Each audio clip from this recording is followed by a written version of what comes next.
আগামীর বাংলাদেশে ইনসাফ কায়েম করা, মানুষের অধিকার নিশ্চিত করা, কথা বলার স্বাধীনতা নিশ্চিত করা, দুর্নীতি এবং যে গুণ খুম খুনের রাজনীতি ছিল সেটির কবর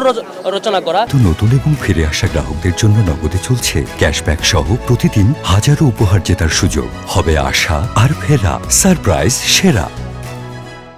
আজকে বিজয়ের 54 বছর পূর্তিতে আমরা সাভারে এখানে ডাকসুর পক্ষ থেকে আমরা আসছি। ডাকসুর বিপিন নেতৃত্বে ডাকসুর সম্পাদকবৃন্দ সহ সকলে এসে আমরা আসছি। আমাদের আজকের যে জায়গা, এখানে একটা কমিটমেন্ট নেওয়ার জায়গা, সেটি হচ্ছে বিজয়ের 54 বছর পার হওয়ার পরও আমরা 1971 সালে মহান মুক্তিযুদ্ধের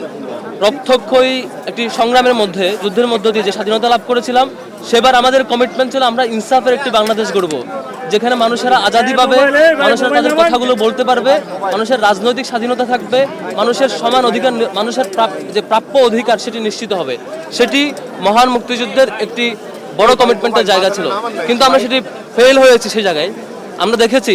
এদেশে বাকশাল কায়েম হয়েছে, আমরা দেখেছি এদেশে স্বৈরাচার কায়েম হয়েছে, আমরা দেখেছি এই দেশে গুণ খুমের রাজনীতি হয়েছে, আমরা দেখেছি এই দেশে দিন শেষে ফ্যাসিবাদও কায়েম হয়েছে। সব কিছু ছাপিয়ে জুলাই গণঅভ্যুত্থান পরবর্তী সময়ে আজকে 2025 সালের মহান বিজয় দিবস উপলক্ষে আজকে আমাদের কমিটমেন্ট নেওয়ার জায়গা, ডাকসু সহ সকল ছাত্র সংগঠন এবং সকল ছাত্র জনতার কমিটমেন্ট নেওয়ার জায়গা, সেটি হচ্ছে যেই উদ্দেশ্যকে সামনে রেখে লক্ষ লক্ষ মানুষেরা জীবন দিয়েছে, রক্তক্ষয়ী সংগ্রামের মধ্য দিয়ে আমরা স্বাধীনতা পেয়েছি, সেই কমিটমেন্ট মাথায় রেখে আগামীর বাংলাদেশে ইনসাফ কায়েম করা, মানুষের অধিকার নিশ্চিত করা, কথা বলার স্বাধীনতা নিশ্চিত করা, দুর্নীতি এবং যে গুণ খুম খুনের রাজনীতি ছিল সেটির কবর